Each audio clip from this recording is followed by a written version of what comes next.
7 de la mañana con 50 minutos, vamos a otro tema, algo que ha preocupado en las últimas semanas porque hay una pequeña alza en los casos de Streptococcus pyogenes en nuestro país, una bacteria que puede llegar a ser mortal en algunos cuadros respiratorios, como por ejemplo la influenza. Sí, se le ha rotulado como la bacteria asesina. Vamos con Pamela Araya, que nos va a contar más detalles al respecto. ¿Cómo estás, Pame? ¿Qué tal?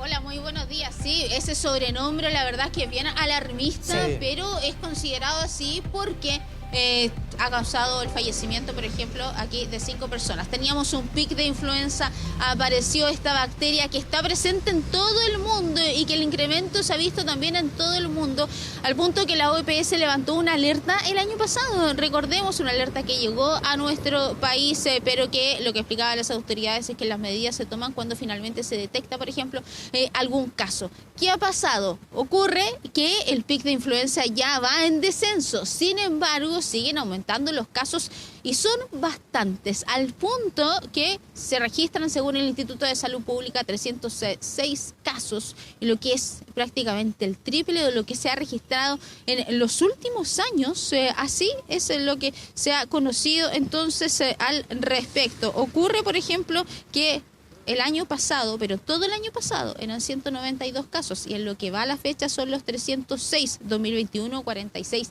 casos. Pero yo le decía, es una tendencia mundial que tiene preocupados a todos los médicos, sobre todo de las urgencias y quienes atienden a personas con virus respiratorio. ¿Por qué? Porque se agrava, porque si no es detectada a tiempo y no se atiende al paciente con los antibióticos que existen en nuestro país y que tienen muy buenos resultados para frenar el avance, es cuando puede generar estos cuadros aún más graves e incluso el fallecimiento.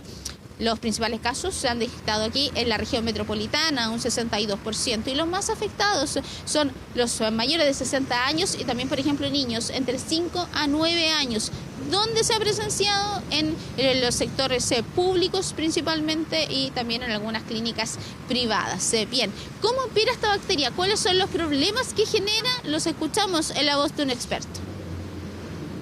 Streptococcus pyogenes es una bacteria que normalmente habita en la piel y ocasionalmente en la faringe y amígdalas. Se transmite a través de la vía respiratoria o por contacto directo con la piel. Normalmente produce cuadros de faringoamigdalitis o infecciones cutáneas, pero ocasionalmente, especialmente algunos serotipos más agresivos, pueden producir infecciones invasoras que pueden poner en riesgo la vida de las personas.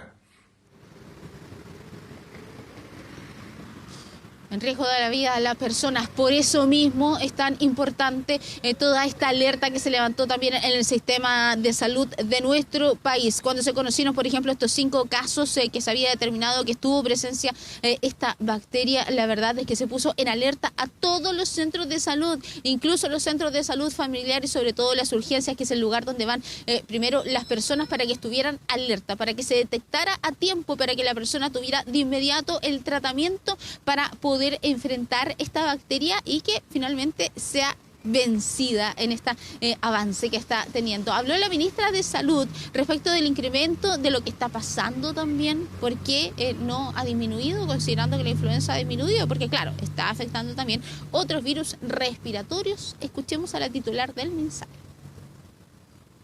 Como se ha visto, la influenza ya bajó y sin embargo el estreptococo nos va a seguir acompañando. Nosotros vamos a tener que seguir estando en alerta en relación a distintos cuadros virales que son los que predisponen, y también cuadros en la piel de las personas que se complican con el estreptococo pyogenes, cuadros que son faringios, a veces amigdalitis, sinusitis. Sí, hay que preocuparse en el sentido de mantener la alerta y la información hacia los equipos clínicos, especialmente los que atienden en los servicios de urgencia, a que estén atentos a cuadros que se complican. Cuadros que se complican, por eso es tan importante. El ISP da cuenta de estas cifras, más de 300 casos solo este año, ni siquiera ha terminado el año comparados con los 192 del año pasado. Una de las claves que decían los especialistas también es la vacunación. Hay un 82% finalmente del público objetivo, que eran total de 85. ¿Por qué? Porque así uno se puede proteger de la influenza y por supuesto de este cuadro grave que puede estar asociado. Así que atención con aquello, pero la preocupación es mundial. El aumento es mundial y es por el comportamiento que tiene esta bacteria. Muchísimas gracias por todos estos datos. Nos vemos.